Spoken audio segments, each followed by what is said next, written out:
नमस्कार दोस्तों। एक राजा की बेटी थी जो इसने ये प्रण लिया था कि जो उसकी शर्त को पूरा करेगा वह उसी से विवाह करेगी। बहुत से राज्यों के राजकुमार उससे विवाह करना चाहते थे क्योंकि राजकुमारी बड़ी ही खूबसूरत थी, लेकिन कोई भी राजकुमारी की शर्त को पूरा नहीं ही कर पाया था।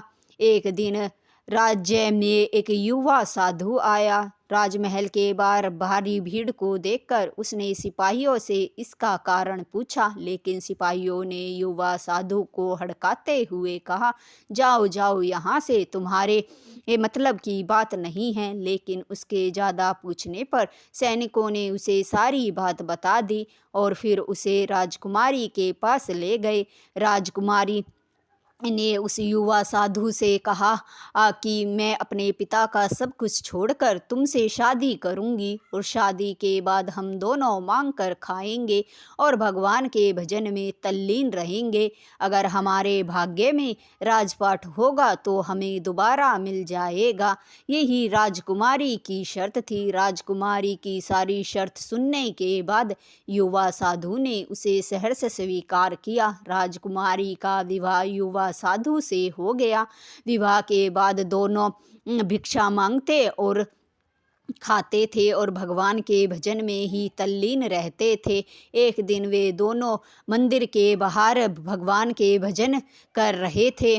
तभी वहाँ पर एक हाथी आया जिसकी सूंड में एक फूलों की माला थी वे और उसके पीछे भारी भीड़ थी। हाथी ने वह माला युवा साधु को पहना दी। राजकुमारी कुछ समझ नहीं पाई। तब उसने भीड़ में से एक आदमी से इसका कारण पूछा तो उस आदमी ने बताया कि पास के राज्य का राजा मर चुका है और उसका कोई उत्तराधिकारी नहीं है। यह राजा का प्रिय हाथी था और राजा की प्रजा ने ये निर्णय लिया था कि हाथी जिस भी आदमी के गले में ये फूलों की माला डालेगा वही हमारे राज्य का अगला राजा होगा। इसलिए अब ये युवा साधु ही हमारे राज्य का अगला राजा है। यह जानकर राजकुमारी बड़ी खुश हुई और भगवान का धन्यवाद किया और कहने लगी, ये बात सच है कि हम कहीं भी हो हमारे भाग्य में जो होता है ईश्वर हमें ज़रूर देते हैं। इस तरह से एक युवा साधु और राज्य का राजा और राजकुमारी रानी बन गई। कहानी आपको अच्छी लगी हो तो लाइक, शेयर और सब्सक्राइब ज़रूर करें। धन्यवाद दोस्तों।